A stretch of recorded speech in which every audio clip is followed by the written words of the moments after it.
Yeah. Hey, folks. Welcome.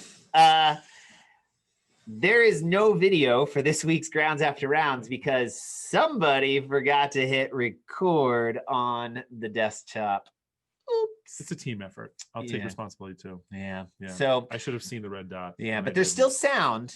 So what we'll do is we'll just we'll take a nice photo and we'll put that up there, and you can watch our pretty faces while you listen to this week's episode of Grounds After Rounds. So enjoy. Yeah, you ready? We'll do the photo now. You ready? Okay. 1, 2, 3. Wait, hold on. I need to open my eyes. We'll try it again. Oh, I just poked them. I'm gonna do mine like this. No, I don't like that one either. Okay. One more. Try again. One more. Ready? All right. Well, that's just weird. Now it's like a camera root. All right. We'll see you on the creek.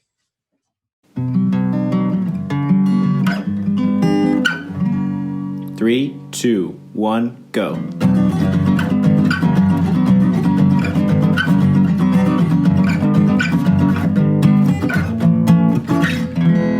Welcome to Grounds After Rounds. Anyway, okay. Is that the new? So welcome, folks. Welcome. That's the new model. Next 5-year lease is going to be boat fixing for time. It's a new CrossFit workout. Is that going to replace be curious, be consistent, be courageous? Yeah, but what would it be? Fixing your boat. Be fixing your boat. Fast, quickly.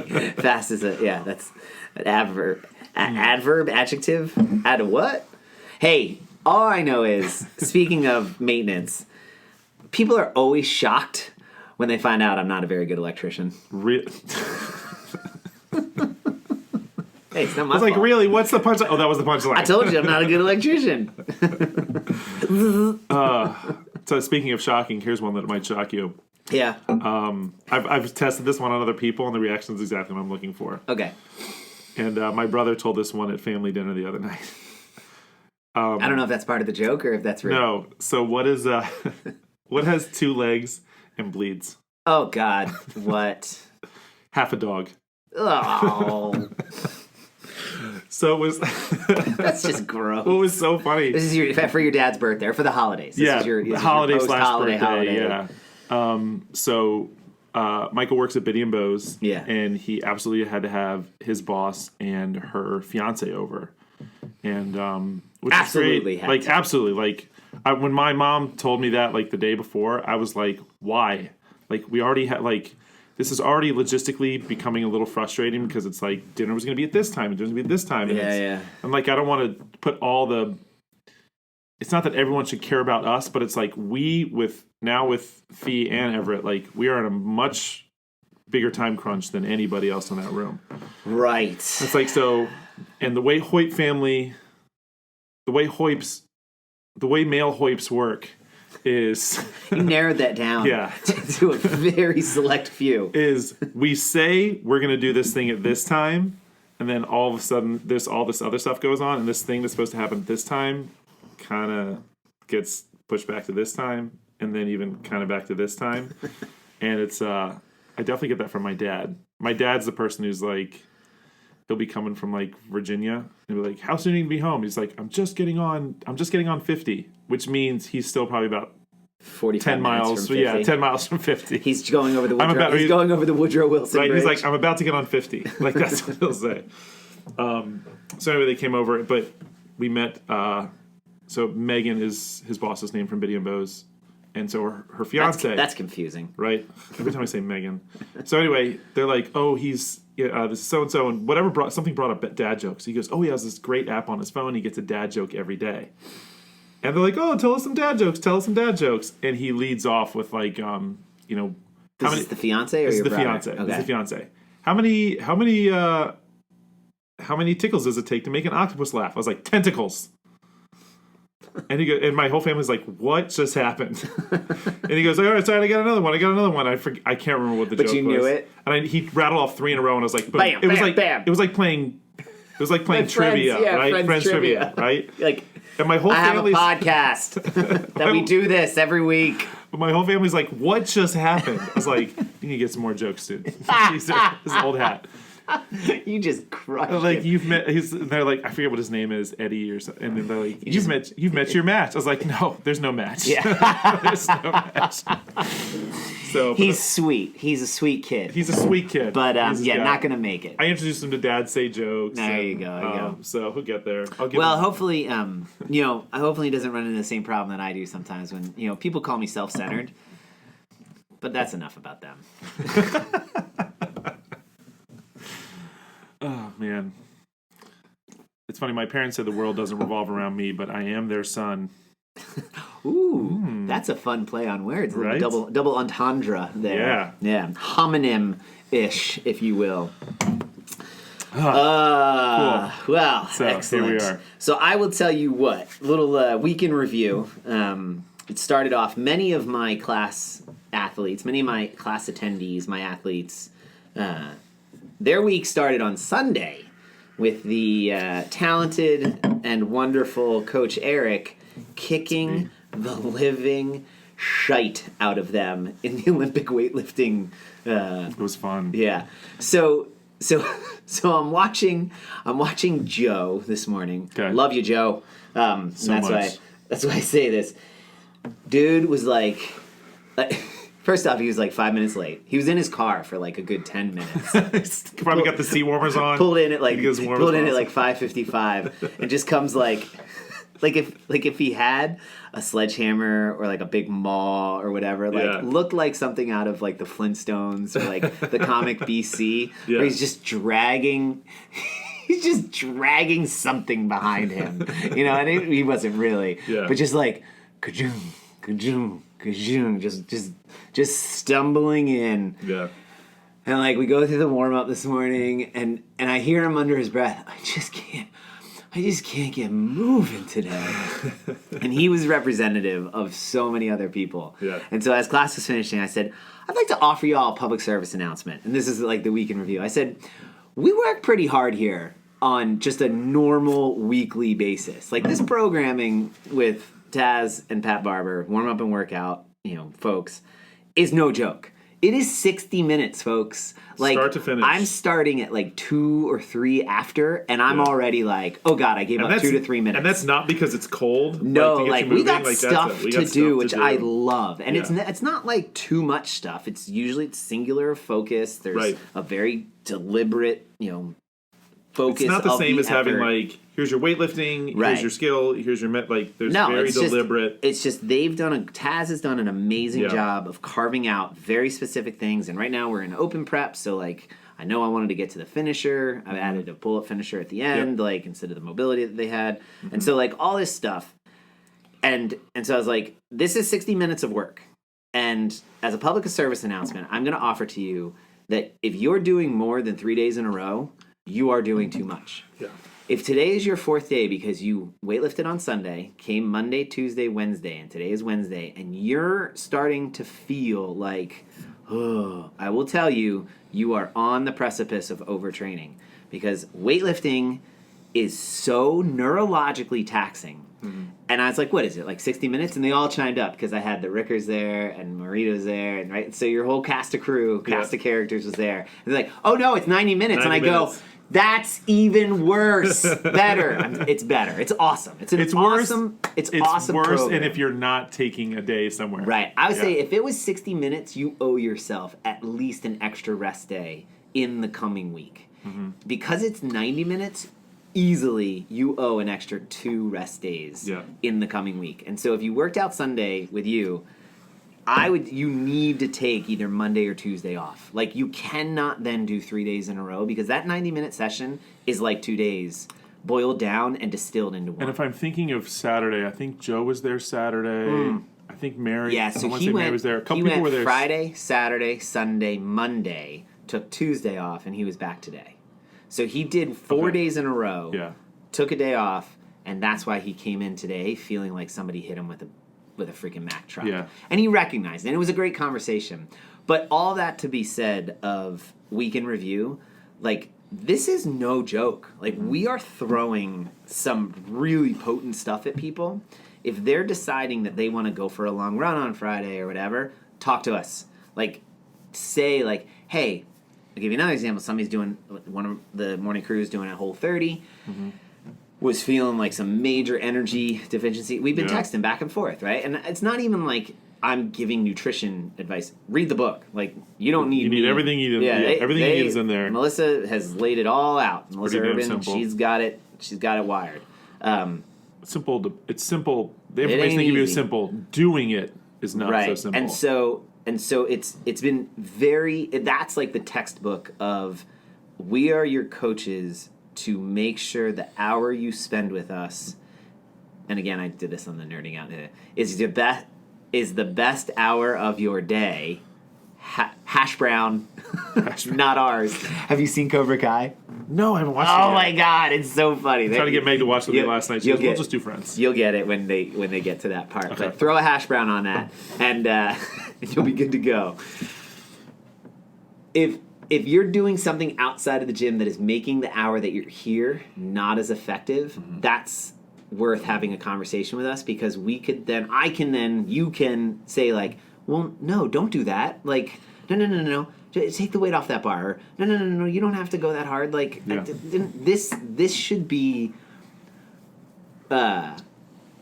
complementary to what that other stuff that you're doing is. Yeah.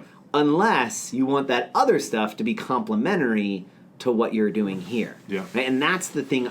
I can't read people's minds to know what that looks like. Right. Like, if their goal is to do the best that they've ever done in an open here in a couple weeks or months, then I need to know what you're doing on the outside so that can be complementary to what you're doing here. Yeah. But if you don't give a crap, you just want to move well and you just want this to be, and you've moved out of a house, you're not sleeping because all your kids are sick, you're dealing with a family emergency, whatever, well then come here, get on the bike, ride for 20 minutes, we'll do some air squats. Yeah. And you'll leave feeling like, oh, that was really good. Courtney Roach has done that a lot, where she's like, if I just came in and just like, could I just do something just to kind of move? Yes! It's like, absolutely. The answer is always yes. Whatever is like, written on the board, in the sugar wad, in whatever, it is a guide. Yeah. We are authorized at all times to deviate from the guide. Yeah. At all times. If it's what's best for you, yes, what's best for us. So we can review. That's my I've come to realize that, and I feel 100% comfortable. And I will say this: I love the athletes that we have, because at no point do I ever feel like people are afraid to say something. Right. It is just a reminder, and it took me seeing like zombies walking in the door, like, what is happening? I bet I know what it is. You were there on Sunday. You were there on Sunday. You were there on Sunday. You were there on Sunday. All the more reason I'm happy with we do it once a month. Yeah. Right? And I want to also say, like, it is an amazing program. I love that you're doing it. And I told them all that. And I said, but it's like, I don't know. It's like picking up on something or doing something that is being run by somebody who is, no joke, like one of the best in the field, and then not expecting to have some sort of like after effect. And I'm trying to think of an analogy. I can't think of an analogy. I guess I could. I guess I could say that too. Like when I do that Sunday, I don't care what the rest of the week looks like. You shouldn't. If anything, like I look at like, hey, this will be fun because like, hey, later this week you're gonna have this, so this stuff's gonna be fresh in your mind. But you got to do it from in a vacuum. Programming. Yeah, like that's the thing, and it's on them, and that's what I offer. I said that is a special program, right? Like that's. Ooh, I got an example. So the kids want to go skiing. Like there's this growing thing of they want to go on a ski trip because Wednesday is a light day of school, and they're still they still live in to like Wisp or something. Whatever, I don't even know where they're going. But they're all like, okay, I want to go. And my kids, they're not bad, but the groundswell is starting. Right. And so skiing is effing expensive. Yeah. Right? Like, you got to get the gear. You got to get a helmet. You got to get a lift ticket. How are you going to eat? Are you going to bring food? How are you going to get there? Right? There's like, it is logistically a lot of stuff unless you're a skiing family. Right? Like, you've got your own gear. You know where, and you know what I mean? Mm-hmm. Like, it's the season. I think of Dan and Bly. Yeah. Like, they're a skiing family, and that's built into their yearly expectation. Like skiing is. They're like a CrossFit family, right? Like I build in expenses for CrossFit across the year, whatever. Yep. So I try. So the boys came and they were like, we want to go skiing. And I'm like, okay. And my rule is I never say no. I say, throw me some what's the details? Like, I need deets, guys. Like, what does that look like? There is no. It's my mom's move, right? Whenever we'd ask for something, she'd really try not to say no. She'd say, who else is going? Yeah. How are you getting there? You need to be home by 10. What's your plan for making sure you're home? When you're there, what are you going to do? Have you done your homework already? Right? Like, everything was hey, look, here's the list of things we've already agreed on that you get fed and a bed and heat and internet and clothes and right. All this stuff, you get all that for free because you go to school and you do your homework and you take out the garbage and you walk the dogs and right, you have your task list over here. It's a quid pro quo. Yeah. Welcome to life, right? So all these things still need to happen so that all of this is accounted for. Mm-hmm. Is all of this going to happen now that we're adding something extra? And I'm not saying that the something extra has to change. It actually cannot change what is normal. It is your responsibility to manage the extra thing that is going to happen in a vacuum. $150 per kid, basically. When it's all said and done, Drew did the homework. When it's all said and done, it's about $153. $56 for the rental, $74 for the lift ticket, another $21 for the helmet, and then I factored in like a couple extra, $15-20 for food or whatever. Yeah. So actually like $165 per kid. Yeah. So when I said that, I said, all right, great. We're going to go away in a couple weeks for a weekend, long weekend. Do you guys want to go skiing now, or do you want to go do special things when we go away for the weekend? Because the insies are only so much, boys. Right. The outsies have gone way up in the last 6 weeks. Mm-hmm. So there are no more outsies for your 165 trip, right? Like, you want to do the wee, I'm totally cool. You are 100% allowed. You show me a balance sheet of how you're getting $165 to go skiing. Can it be a birthday? Sure. You know what I like about this? Do you want to chip into it? Sure. Because, that sort of thing, too, just from the financial standpoint, it's not something they teach in school. And so, that responsibility of understanding that, this thing you do now is going to affect this thing you do here. So how are you going to budget that and what needs to... simple little task, that's not something you learn in school. And let's say I have 100 energy units across my week. Mm-hmm. And I want to CrossFit 5 times a week. Because I'm going to expend about, on average, 99 units. I'm going to spend about 20 units per class, right? If I'm doing it correctly. Sometimes it's 10, sometimes it's 25, whatever. Right. But I got 100 units to spread out across my CrossFitting week. Yeah. Cool. If I all of a sudden add that Olympic weightlifting, and that Olympic weightlifting, I would argue, is actually 50 units. 50 units? In 90 minutes, I heard what you did to him. Right? And I'm like, that's awesome. You know what's great, too? What, 60% at the most is what they moved. It was what? No, 60, when they actually, lifted, no more than, 60%. Gotcha. Right? But because they're also not familiar with how taxing neurologically all of those movements are, that's why it's the ticker is still ticking even when they went home that entire day on Sunday. Yeah. So until they either build in a rest day, which recuperates some of that, and this is all metaphorical, there's no actual ticker. Though I'm sure if you tracked it on Whoop or another sort of wearable device, they could quantify it for you. Probably. Not sponsored, but I'd love to be sponsored by Whoop. Hi, Whoop. Or Garmin. Pick one. I don't know. I'll take whoever. We lost them both just now. You're right. Screw you. That was a Mark Cuban move. It's either yes or no right now. I'm not even going to let you hear the other offer. You're either going to say yes or no now, or I'm out. And they said yes. It was recently most recent Shark Tank. I love Mark Cuban. But that's the analogy, and it's it's a zero-sum mentality for this very specific conversation. I'm also a big believer, zero-sum is not the reality of the world. Nope. You don't need to come to zero, or you don't need to be if I win, you have to lose. Right? Again, metaphorical construct to a conversation to offer a structure or a way to wrap our brain around something that maybe is not that familiar to us. Mm-hmm. And for my kids, it was they've been living the last 9 months in a blessed, entitled, amazing world where they have not had to actually go to school or really have their day impinged upon with the chaos around the world that has been happening, right? Their bubble has just been amazing. Like it is, and to the point where I'm walking out today, and one of the neighbors was like, "Hey, where's Andrew?" I said, "He went back to school today." Yeah. Like Indian Creek went back in person. He wanted to, and he loved, and because he can drive, it was great. But I saw their faces like, oh, and I go, yeah, real world's coming, boys. It's coming for you. Enjoy this while you can. Yeah. It's why I get sad. I see. So there's Which a couple. Probably is not good parenting, but whatever. No, I like to put a little fear in there from time to time. It's funny. A couple of the beasts, like we follow each other on Instagram or whatever. When I see some of the stuff that they post, I'm like, come on, like just be teenagers for a little while longer. You're gonna about how just nervous and worried or like even it's just all the stuff that's going on in the world.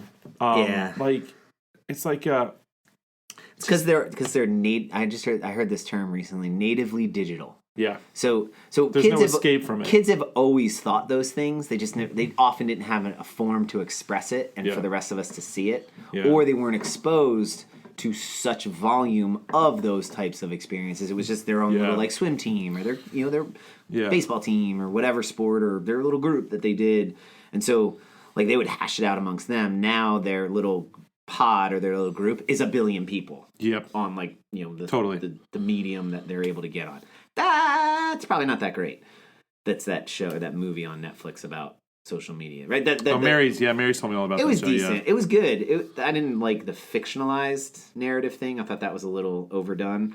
But the stats were kind of cool and the insight on the algorithms and the fact that the people who wrote the algorithms are scared of how powerful they are, even though they know how and what's working, they're still unable to resist it. It's so funny, Mary. That's like you just created that's Frankenstein. You created a monster, right? That is the monster. Is that not Skynet? That is like you created Skynet? A monster that you are unable to control and afraid of. If you don't get the Skynet reference, let's talk. Because let me tell you about this amazing movie. Yeah, series of movies at this series point. Of movies. The most recent one was pretty good. With who's the main actor? She's been in other stuff. It doesn't matter. Anyway, we're talking about the Terminator. Oh, wait till next week's videos. I'm just like having fun now. So good. But I gotta do another one. I can't do another one. I'm gonna do another one. I can't do another one. Lou Ferrigno from Pumping Iron. So good. So great. Arnold. I'm assuming you didn't put one of the funnier ones in there though that maybe are a little. No, it's very. You know where I'm getting. It's very clean. It's very clean. Yeah. That movie is oh my god, offensive. It's so right, like, and it's so old school. Yeah, but it's like I'll tell you one of the best things with him is his interview with Tim Ferriss a couple years ago. It's awesome on the Tim Ferriss show. Arnold Schwarzenegger. It's possible. I don't know if it was. It's possible. I've heard it, but I don't think I realized. He talks about how he came over, how he got in, how he started doing, how he was like. I mean, he was like a European bodybuilding strength champion. Yeah. Comes over here, starts working in LA, tried to get a couple jobs in Hollywood and stuff, couldn't do it, was training at Gold's, was about to make it. He had not yet won his first Worlds. Mm-hmm. And so, or Mr. Universe. Right. So he had a bricklaying company with another guy who was, right, so in the off season, to make money, they would lay bricks. Like they would do patios and they would do like home repair and stuff. And so he tells the stories of that, and he takes out like a lot of the lessons they learned there he would use in his competition and how he would like talk trash with people. And then he talks about how he took that and being governor. Like the stuff he would pull with the legislators is like, I mean, so if like the line is here, he definitely like danced on it. Mm-hmm. But he did it in a way that was like, hey, let's all get the thing that gets our people and the state the best it can. Yeah. Right. But it maybe was like a little bit like, dude, that's aggressive. Right. Yeah. And so versus other politicians who maybe had been in the, play the game media limelight for a long time and then found themselves in an executive role, cross the line for the sake of divisiveness or whatever. No, this isn't a political podcast. Yeah. Hello? So anyway, I love Arnold. We love Arnold. Yeah. We love Arnold. We love Arnold. Yeah. I would say like a different level of self-awareness around what he was doing where he's saying like, I was being 100% aggressive, and I was bullying this legislator because the legislation needed to get passed, and this person wasn't playing with the rest of us to get this thing passed, and we all agreed, and he or she, I forget, was the sticking point. So I used some of the same tactics that I used to use in my competitive days. Inappropriate, probably, but it got the job done. I wonder if that ties into why he has so many great one-liners too. Right. Because like that's what trash talking is a quick one-line. But he talked around that with Tim Fair in the interview, and I was like, wow, that was really cool. Like this, you know what I mean? Like this recognition of like, yeah, I played to win. Played to win. But am I sorry about it? I'm sorry if it offended somebody. I'm not sorry that it got what it needed to get. Yeah. And I was like, all right, I can. I'm not sure I would agree with the same tactic. This is me writing notes, by the way. Oh, okay. To watch or to listen to it. That, and then also I had fun with my grounds after rounds out of context post. Did you see that? I did. Yeah. Yeah. So that's why I said 4 pictures of things. So I'm like ideas. Okay. Anyway, wow, that was a long way around on the weekend review.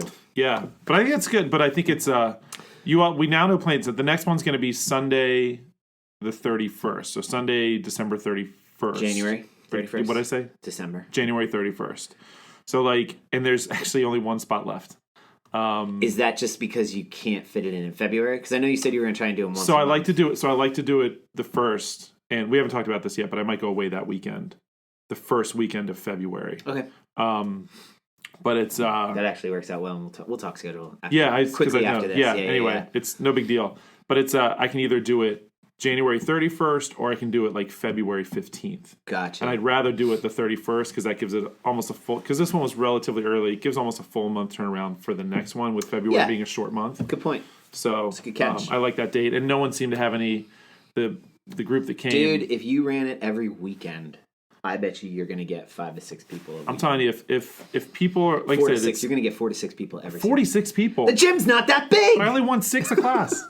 So hey, if this is something you want to do and it's been full, I am happy to do another one on another weekend for another group. This group is already becoming pretty tightly knit, and it's actually a lot of fun because when they all showed up, they're like, "Oh, it's the usual cast of characters." Yeah. And so yeah, if there's another group that wants to do it, and it can be the second Sunday of the month, I'm happy to arrange that. So just hit me up. And add a rest day, ladies and gentlemen. But that's the thing. Knowing that, so this next one coming up is January 31st, Sunday. Plan a day before that, after that. Plan knowing what's coming. Not knowing the workouts that are coming up, but knowing that you're working out. Just let it go. You're going to get plenty of work done on Sunday. It's going to be so much fun, and you're going to come back feeling good. Of course, a lot of people were saying this last week, just kick their butts. They came in on Sunday just saying how the week of programming kicked their butts. I was like, wait do you see next week? It's like, wait do you see the week after that? Because we got 2 open workouts coming next week. Oh my gosh. And, 2 of my faves. So much fun. And then there's the one the next week, the last week of January is another one. I love the open. Oh, so great. This has been I'm loving that workout yesterday is one of my favorites. Opens. The one Friday is Monday. You're talking about Mondays. Yeah, sorry. Yeah, Mondays. No. Well, yeah. Monday was Monday. Yes. Sorry, you're right. Yes. Yeah. Fridays, thruster and chest to bar, worst open workout of all time. Like best test of fitness, absolute like worst workout for me. I'm so happy I did better. That workout left me in a gigantic puddle of myself. It took me 90 minutes to get it done.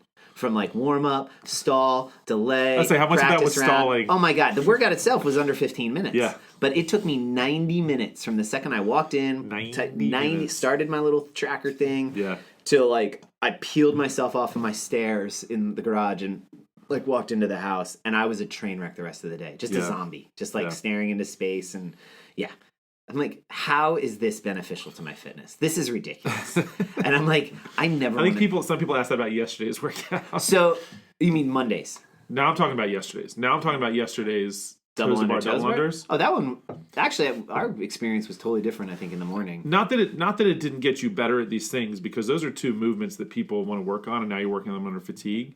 But it was just, the 10 minutes is deceiving because it is 20 minutes long. Right. What I told people is that it doesn't leave. This is not going to leave anyone on the ground flat out exhausted. No. Because you can't, because it's more neurological than physiological. Right. But you're just going to be like, what happened? Exactly. Like you just shut down. Yeah. Because your brain's like, we're not moving anymore. Exactly.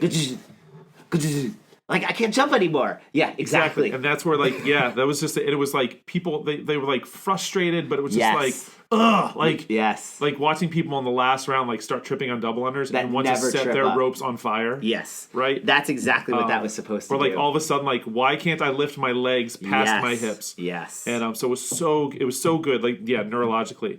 And then we were actually talking about the open workout from Monday and how it's such a, I love that it's a weight.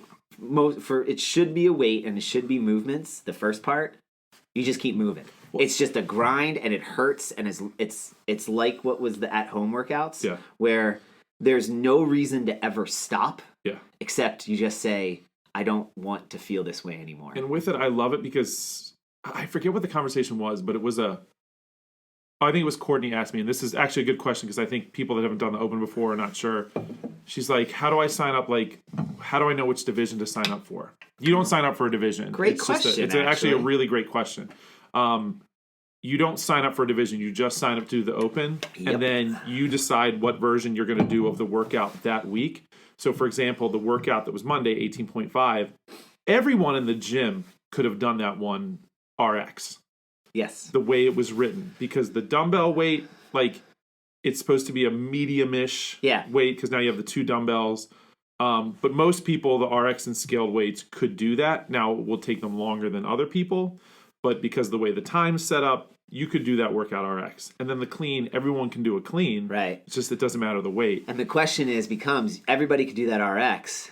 Can you get to the barbell? Can you get to the barbell? And that's what made it. So what do you want out of it? Yeah, he fixed the glitch of it's two workouts, but it's in the same blanket or it's in the same time constraint. Which that was your nerding out. Yeah. So if you haven't watched that one, that's a great one explaining that workout and why it's structured the way it was. But I love that one because it's just like, you can go fast, but can you still then, when you're exhausted, get that bar off the ground at a weight that you think you can get it up. And it is perfect CrossFit where I don't care if you're the strongest person in the world. If you weren't fit enough, meaning cardiovascular, respiratory, stamina, endurance fit enough to get to the barbell that lets me show your strength, then you're not as fit as the person who is maybe a little less strong than you, but is able to get there and actually show me their strength. Right. That's fitness because if you can't run from the bear and you're not stronger than a bear.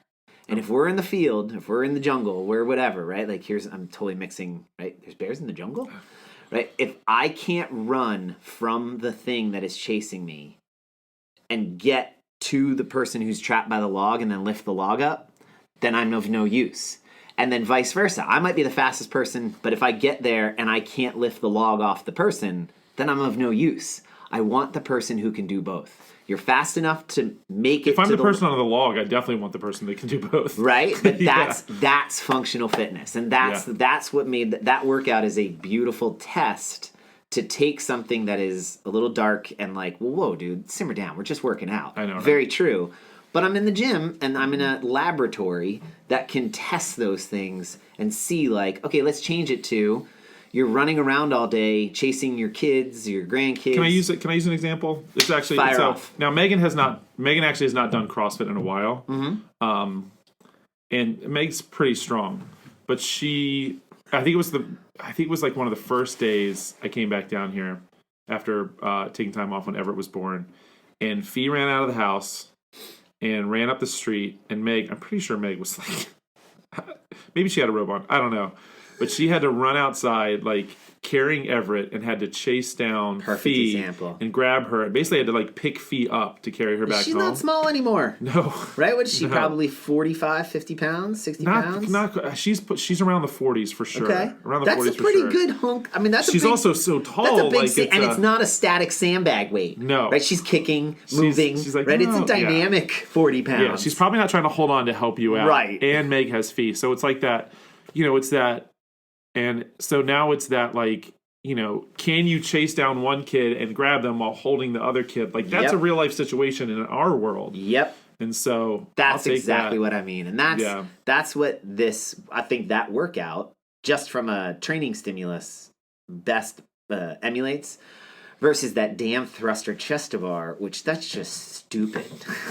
When am I ever going to have to lift that bear up over my head and then pull myself up onto a mountain? It's just because it hurt. So I told Andy afterwards, it's that for those two movements, I never get into, as an athlete, somebody who still is holding on to the competitive illusion that, or the illusion of that I'm competitive. Yeah. I never get into a groove. Yeah. Like thrusters, every single thruster hurt. Every single chest to bar is hard. And so it's like every single time I'm moving, I have to think about it. And it's 15, 16, 17, 18 minutes of just constant effort. Whereas Mondays, I can just kind of zone out on the squats. I can zone out on the burpees. It hurts, but I can just think I can get into a darker place and not really think about it. Yeah. And it was like, you just groove move. Yeah. And that's the difference. And I like those versus I don't like to constantly be poked in the eye. So you've been doing CrossFit now 10 years. 10 years. Over. Have thrusters gotten easier? No. So if you're wondering, that's kind of not true. The ebb and flow, barbell thrusters have got that 95-pound weight has never gotten easier. Right? Like from the very get-go, people tell you, "Oh, that's a light medium weight." It never feels I'm light sorry, medium. whenever we do what's the one with the 1,000-meter row? Jackie. But that's a 45-pound bar. It's a 45-pound bar. I'm sorry. Like for me, and now I have different limitations in the thruster, but like that 45-pound bar, yes, it feels lighter than 95. But it's still hard. It's still hard. So I would say as I ebb and flow with athletic prowess. Yeah, and also maintenance of my body and stuff. Mm-hmm. Like when my front, right now, this is what I put in Wednesday's nerding out. My finger, I missed so I wanted 225 on the clean. I'd hit 235 a year ago, but I wanted to be faster on the first part, and I would have been happy within 10 to 15 pounds of the second part. So I had a plan to go up through and get to 225. Okay.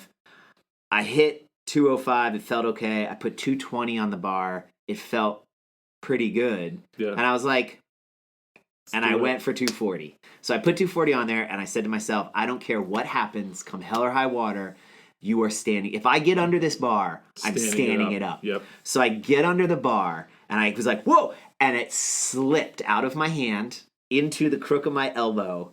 I'm collapsing, and I just stood it up. My hip went popped, and and I just stood it up, but I was so happy, and then I went, oh no. Yeah. And let the adrenaline take over this next couple seconds. I told Shelly afterwards, I was like, that was so dumb. Like, that was such a stupid ego move. No, it wasn't. It was awesome. And so, I do not recommend it, but I know my body, and I know it, and I'm fine now. Like, I know how to recover. I didn't tear anything or break anything. Like, it's just sore. You did. You broke it. Is that a PR? Yeah, no, not lifetime. I think I've stood up 245. Okay. I've never gotten 245 overhead. Okay. But my fingers hurt so much, and this wrist is a little tweaky. Yeah. So today I did dumbbell thrusters. Yeah. And so you asked how did I up Wednesday's workout? Well, I made it 250-pound dumbbells, and the goal was unbroken. So it's 5 pounds heavier than a 95-pound thruster, and I have a point here. Yeah. Those felt better than they've ever felt before. Really? So and when we did the 3-rep max thruster a couple weeks ago on a Saturday, I PR'd a ridiculous weight, for me, a ridiculous weight. And I was like, holy crap, because we were coming out of the rack and stuff.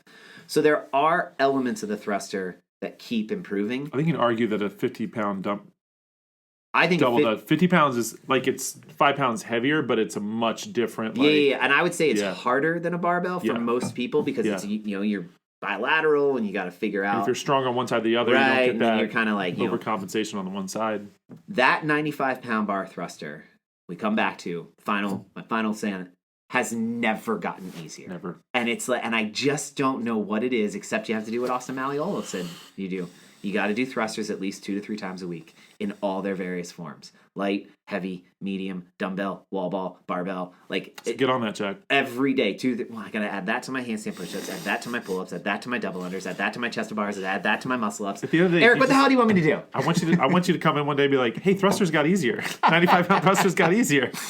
But by the way, I can't do handstand push-ups anymore. Yeah. And I can't run more than 100 meters without passing out. And I have 2 green bands on my pull-ups now. Yeah. I'm 245, 245 pounds. Right. But goddamn, these thrusters are awesome. Feel good, but only like 5. Yeah, all day, and I pass out. Yeah. So, I guess so. It's funny. We went totally off track of where we were going to go with the podcast today, but I think this is good though. I guess personal responsibility. Yeah. Right. Sorry. Go ahead. But I was going to say, personal responsibility. So kind of going back to we were talking about the weightlifting class and kind of planning that rest day around. So I guess the good thing, we're talking a lot about the Open. The Open rolls around. We're 7 weeks away. Open rolls around. Same idea, right? Like the Open is another workout. We're going to do them on Fridays. And so same idea. And I'm going to program the body weight only on Mondays. On Monday. So that'll be the primary workout, though everyone is authorized. Everyone, if you want to give the whatever you did, there will be 4 versions of every single Open WOD. Phenomenal, right? Just from a programming standpoint. I bet they'll add a 5th one before we even start. It is insane, yeah. Like how much programming prowess the Castro programming team is going to show. I think in a couple weeks here that and I guarantee you there's going to be a couple 2-parters. I don't guarantee you. I would be willing to bet safe money that there's going to be a couple 2-parters. So I totally feel like 18.5 is repeatable. Based on kind of the landscape. The one we did on Monday. That's 18.3? What did I say? 5? 18 point. Yeah, was that 18 point? Shoot. Whatever it was. I totally see that being repeatable in the landscape Except of it's a single dumbbell in the equipment list. Oh, that's right. Because it said dumbbell, not dumbbells. Okay, cool. But you're right. You as far as workouts go, that's a good repeatable one. Yeah. I really don't think 19.5 should be repeated ever. For any reason. Horrible test. Not worth it. Don't ever repeat that workout. And here it comes. What were you going to say? Sorry. Where were we going? We were talking about personal responsibility. The Open's coming up. Plan accordingly. And one cool thing about the body weight, so doing it whatever version on Friday, do the body weight only on Monday. Yeah. And we were talking about how different, it might even feel harder. So Courtney Roach has her Whoop. Yeah. And so she's gonna do the workout however on Friday. And then she'll do the body weight on Monday. Yeah. And see how her strain score was different. Cool. So basically which one got her body to work harder. You can correlate that to intensity. Yeah. To her relative perceived intensity. Yeah. Maybe not to, but I bet you we could also do a math problem and see, is it true power output? Right. Which one was a higher power output? That might be. And does that correlate then to her strain score? Then you could say her relative perceived intensity is very well calibrated to actual power output and intensity. That's the stuff that wearables is worth doing. I've had this now for 4 months. It's been that long. And it totally is on. I know if my body battery is at a certain level and I go back and I look at what I've actually done for that day. I can tell if I've not fueled correctly with the right food, if my timing workouts are different. There are quantifiable benefits to wearing tracking stuff. You can also obsess over it, and in the end, hard work is hard work. Yeah. This is sort of what I was writing about in this last week's blog post, is this belief that if I get this post-workout shake, if I get this wearable, if I start this program, if I get this coach, if I wear this pair of shoes, something is going to save me. No one is coming to save you. You've got to do the work. And in doing that work, it really is about starting with, what's the story you're telling yourself? Yeah. How often are you telling yourself, well, if I just do this, that will do better, as a story, and that's wrapped in an emotion, and that emotion elicits some sort of physiological response, and that's a stressor, and blah, blah, blah, blah, blah. And so that got me thinking of what can I do to have a positive impact on some of those less beneficial narratives that are out there? Yeah. Well, I can start with me, and I can look at the narrative that I'm convincing myself of and see how that is being broadcasted out to others. And then I can maybe offer back to somebody else. Like, you do say you are really tired a lot. Like, what does that mean, right? Like, if somebody's constantly like, I'm so tired, I'm so tired, I'm so tired. Well, that's happening in here. Yeah. They're saying it here, meaning they're hearing it here. And now it's this loop. Yeah. Right? Like, everybody's so mean. Everybody's so grumpy. Drivers are so reckless. Oh, Maryland drivers suck. Blah blah blah. It's like Andrew. Okay. Right? Okay, so what are you seeing? You're seeing everybody's mean. You're seeing everybody doing something against you. You're saying it, you're hearing it, and you're in this loop. Well, then that's the reality you're creating for yourself. Yeah. And all I have to say is, well, that person who ran the red light, maybe they have to go poo. Yeah. Right? Like, would you rather them poo in their car? Right. Or maybe they had and say maybe their wife's giving labor in the back. You got it. In the back. I really hope that person makes it to where they need to go. Yeah. And if I can help them and just get out of the way and let them go, now I see the world slightly different. Mm-hmm. And that is a mindfulness trick. That's a loving kindness meta. God, I just dumped on it. But ever. So I was like, all right, well, I've done a study. I did a study at the Naval Academy where I took 2 sections of plebe English and freshman English classes. Do plebes speak a different English? They do. That was funny. And yeah, they do. Some of the listening audience just went like, ha, ha, ha, ha. So it was a controlled, waitlist controlled study where like I tested all of them. Then I implemented the protocol on half of them. Okay. The other half just did like a time filler. Okay. They would just listen or watch a movie for the 20 minutes when the other group was doing something. Okay. Retested them at the halfway mark, correlated or looked at the results, and then did the thing with the waitlist controlled group, the control group, and then retested them again at the end to see... To try and basically what you're trying to do is factor out as many variables as possible to see, is it the protocol that's affecting the change or is it something else? Right. In the end, horribly designed study because there's so many variables that I did not factor out, like me being one of them, right? Like my style of delivery, like I should have videotaped it and had it very standardized. But one thing I noticed was compliance. That if you did the mindfulness practice at least 3 times in the 7-day period, and you did it for all 4 weeks, that population saw an over 70% improvement in their language choices around their own personal narrative. So there's this thing, guy out of Texas, Pennebaker, Dr. Pennebaker, he's a psychologist. It's called the Linguistic Inquiry Word Count Program, where he can count. They have an algorithm that counts specific words. Right. That saw an improvement in certain specific words, specifically in the groups of my students that did it. They did all 4 weeks, and they did at least 3 sessions in each of the weeks. That group was like here in improvement, and then there was sort of no other clear delineation between any other group. So what that tells me is consistency trumps all.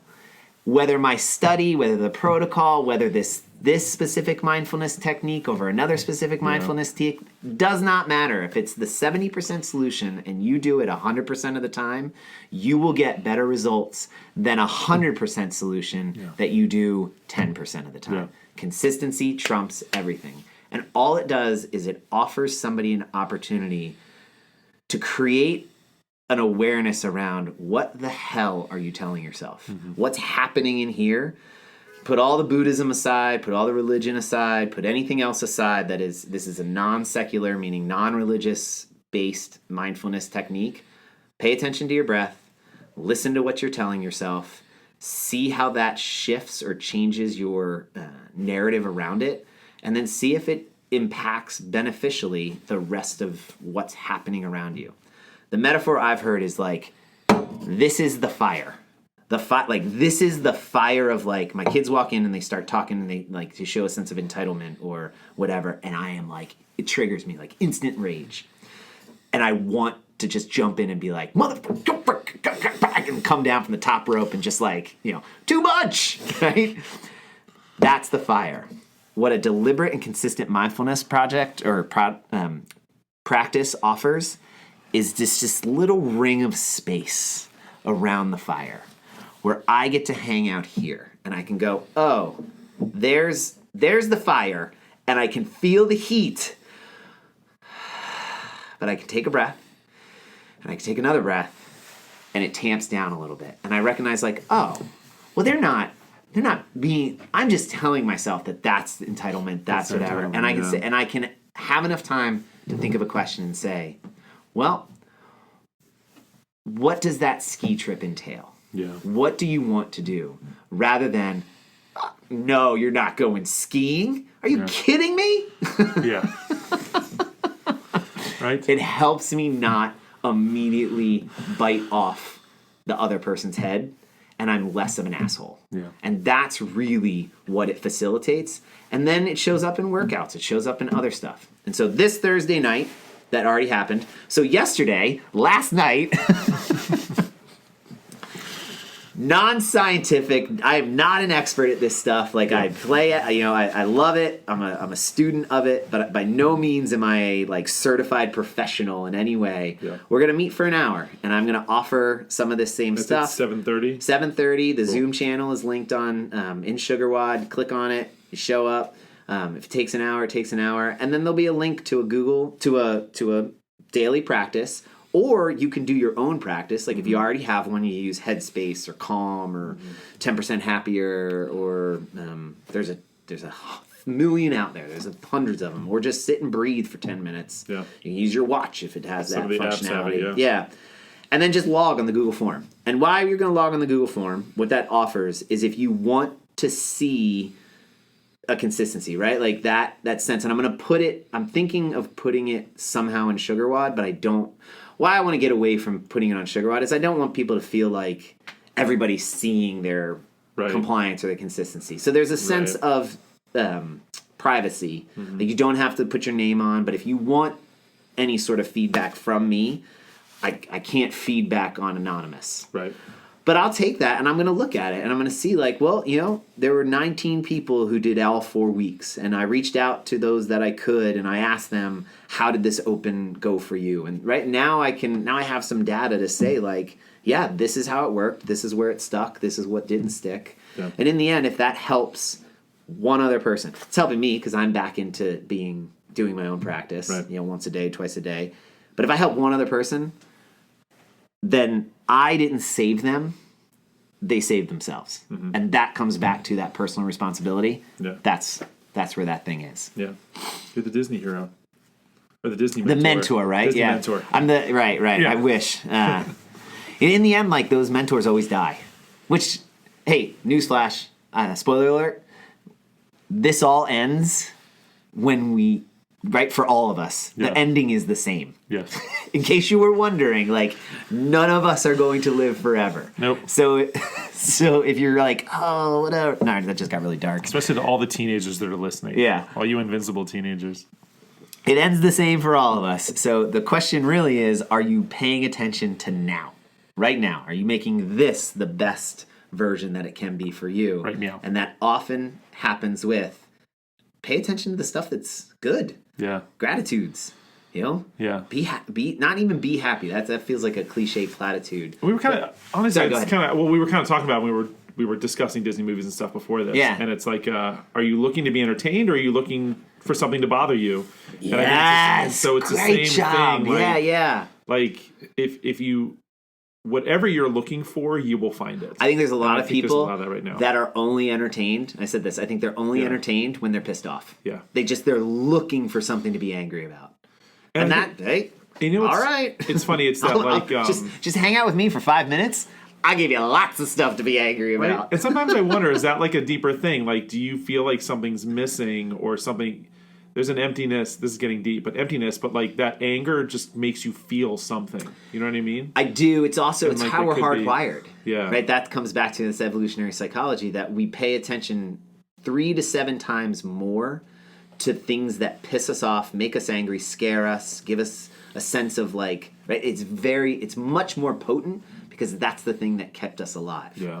So evolutionarily, thank you, ancestors, for being selected for the ones who pay attention more to the things that stimulate, we'll call it a negative emotion, but that's not really the right use of negative in the word.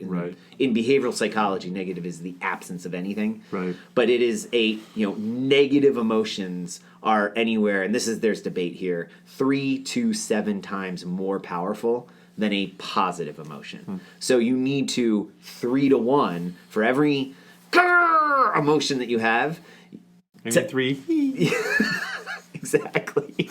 You need 3 of those at least to counteract that emotion. Yeah. But again, that's Laura Fredrickson's work, the positive psychology field. Like that's all their stuff. Yeah. It is interesting, and it kind of like that's where gratitude practice over time can shift the things that you pay attention to, and that starts with being mindful of having a gratitude practice. Can offer that. I think having that awareness too that is how we're hardwired to like this. Right. Now you know the reason. Yeah. That doesn't make it an excuse. No. Thank you, Stacey Cooper. Right? Like, great. We know the reason now. It's not an excuse. Right? Like, I have had TBIs, traumatic brain injury. I'm not operating on the full capacity of what it once maybe was. Yeah. Awesome. So when somebody tells me something and it's like, zoop, zoop. So I was thinking about that the other day. I saw this clip about ADHD and object permanence. Yeah. And so like the person with the ADHD has the messy desk or the messy locker, right? Yeah. And like you, who's super well organized, may look at that and be like, how does he like find anything? I can tell you exactly where everything is in there. I was like, because I put it there. Because I know it's there. If you put it there, it might as well be invisible. Right. And so that doesn't make an excuse to not put boxes away because other people put them out. But it's like so like knowing that it's I need to do that extra like scan like what's not where it should be. It's the communication, and then it's the hey man, I learned best by da da da da da, and I go okay cool, and so both that's it's not an excuse anymore. It's just okay, so we don't have to get angry when there's that communication. And there will be like there's going to be slip ups here and there, but it's that understanding like it happens. But so I will offer, and then we'll get you out of here. The other project, or the other thing we're working on is a community project where I felt trapped with after the summer with the tragedy of George Floyd, the Black Lives Matter movement, the idea of being a better steward of our privilege in communities where we can be of assistance. It was great. We did our book club. We felt all like empowered and and then it just sort of like because I had no idea where to start. I didn't know what to do. I reached out to some people and asked, but you know what I was looking for? I was looking for someone to come save me. I wanted somebody to tell me what to do. Right? I didn't want to come up with the idea because I don't know what the idea is. Yeah. And it's still the case. So Drew Bauer is a man of action, and he just said, well, I'm just going to start picking kids up and bringing them to my house because they don't know. They've missed the opportunity. Their freshman year of high school sports, they would have been introduced to working out in the gym with a coach gets you better on the field. Well, they had no opportunity to work out in a gym. They had no season in their sport. They had nothing, so they're stuck. And they still have a relationship with him. And they text. They said, Coach Drew, I don't know what to do. I need to get bigger. I'm going to eat pizza. And Drew's head exploded. And he's like, no, come to my house. And so he is just talking it through, and I go, here I don't have to come up with the idea.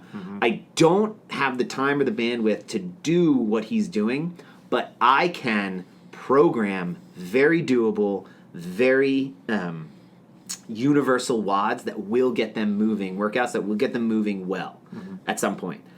And we have a community that could help support those kids to give them and empower them with equipment, small, a set of dumbbells, 20 pounds, a backpack, a jump rope, and a gift certificate to do the Open in March. Yeah. So now Drew has a fallback plan. He doesn't have to come up with the idea every day. Yeah. He doesn't have to think about how do I outfit these kids. He gets to do the things that he can do because he's got the assistance, and it is not Fairwinds running this, right? It is Drew Bauer running this, being helped or sponsored by us, and that's the thing. Like, it is not our project.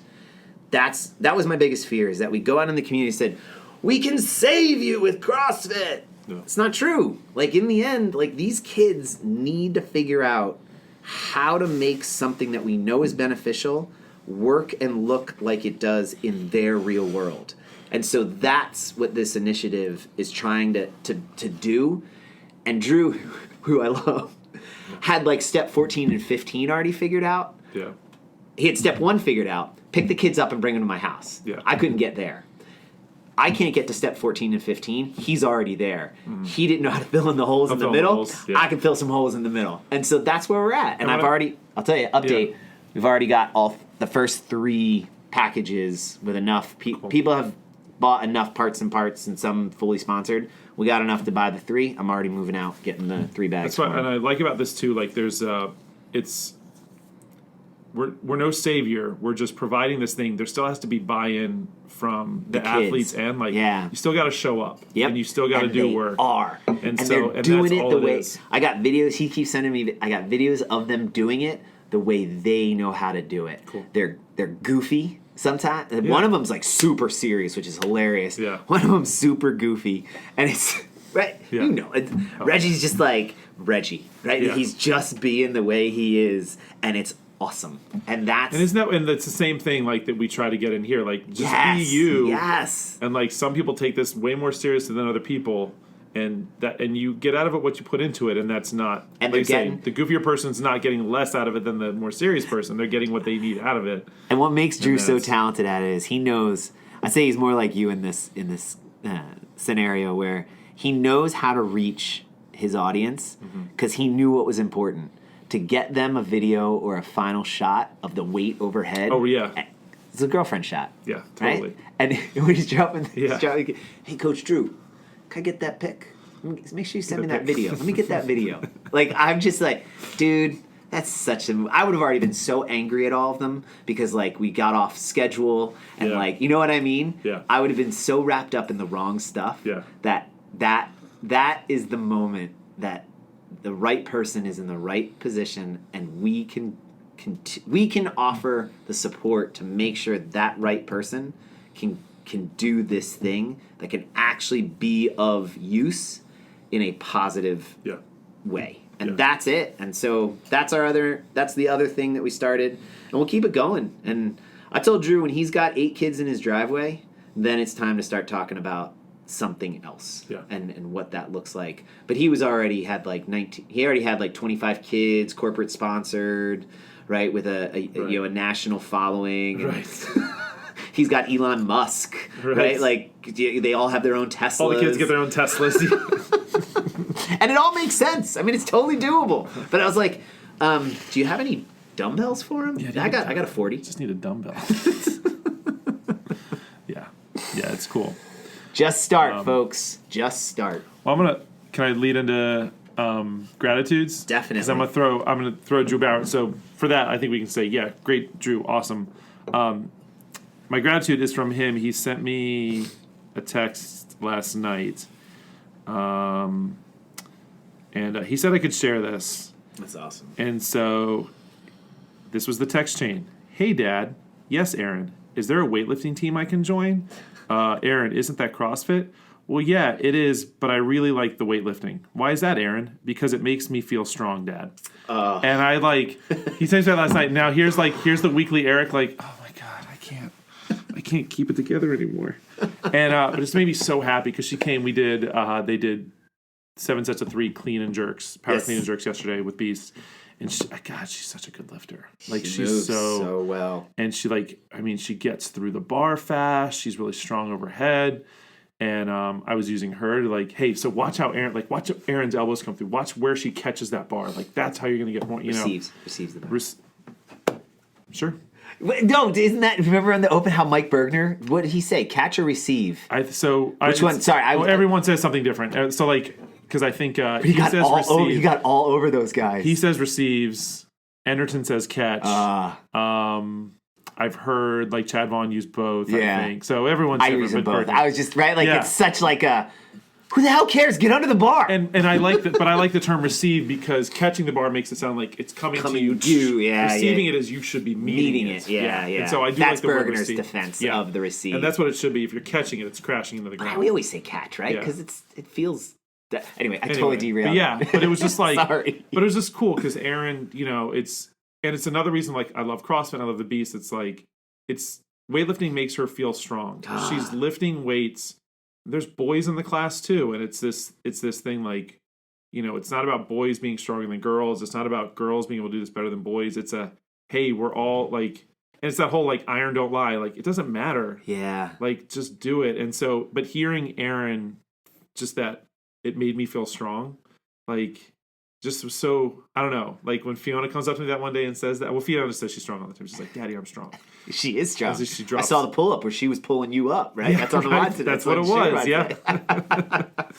And but I don't know. It's just as a girl dad, and then just as a dad in general, and just as like something a person's kid, regardless, coming to them and just feeling empowered, just by coming to do this thing. So it's Drew, it's the Creek Beasts, it's all that. It's cool. So that's my gratitude. That is a good one, man. That was cool. But yeah, he texted me that. I was like, don't tell anyone. I think I'm about to cry. Mine is my boy Andy Hunt and I have kept up since October, maybe November. It started with Matt Arola, who is back from Afghanistan and he's back in his reserve unit, which is here out of Annapolis, Navy Reserve Unit. And so once a month was a built-in.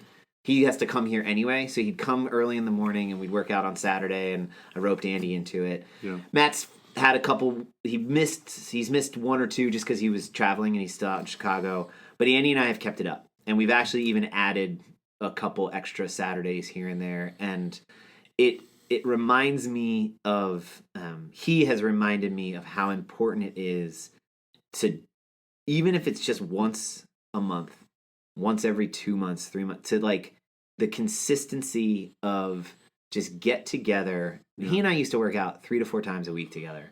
Mm-hmm. And I took it for granted over about 2 or 3 years when it just fell off. He retired, I retired. We kind of went our side. We live 15 minutes away from each other, and we would go 6 months without seeing each other. Yeah. And so my gratitude, the realization of just how impactful getting to hang out with him for 75 minutes every now and then it's a battery recharger. So yeah, dude, thank you. It was awesome. This last weekend was awesome. And we just, beat the crap out of ourselves with a slightly worse version of Saturday's workout, which was great. What's funny, too long. When I came in and saw you guys, I was like, wait, did I read this wrong? I was like, no, that's probably Jack doing Jack things. But I saw you with the dumbbell. His weighted step over, that was his idea. Yeah. So mine was the hang power snatches. He likes those. He's that one time we did it, he likes those. He's found a rhythm with them. And then we replaced the GHDs with toes to bar. Yeah. And either way, way too many reps on one thing. But bottom line, thanks, man. It's been great to like physically reconnect and actually get to spend like in-person time. It's awesome right now too, where like we're being told we're not supposed to be break around the people bubble as much. Yeah. And I was talking to Meg about this the other day. It's where it's like I'm really bad at calling people. Like I haven't talked to my family members in a long time because I'm not a caller. I don't love to text, and so she and I made it a point like we just need to make it a point to see people more because that's how we're going to keep up these relationships. Yeah. And so that's a good one because I feel that one too, brother. That's awesome. I love Thor's hammer. He is.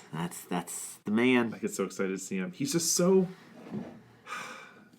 You can say it handsome. He's just so damn handsome. He is handsome, but there is like, and this sounds so corny, but there's like a light about him that when I see him, just like it sounds so corny, but it totally brightens me up when I see Andy. I would totally agree. Right? Totally agree. So, there's just something about him. So anyway, that's it. All right, that was a good one, long one. Yeah. We've been short the last couple episodes, so back at you. And check it out. You can go to the blog, www.fairwindscrossfit.com. Go up to the top blog. It's the most recent post on thoughts and musings. And go to, on that blog is a link to the store. Mm-hmm. It was on the Instagram feed. Thank you, Director of Social Media, for putting that out there. So I was like, how do we do this? Yeah. And if you got questions, just ask. Yeah. We'll see you on the creek. Yeah. Getting fit. Cool. Ready for the open. Time to go walk half your dog.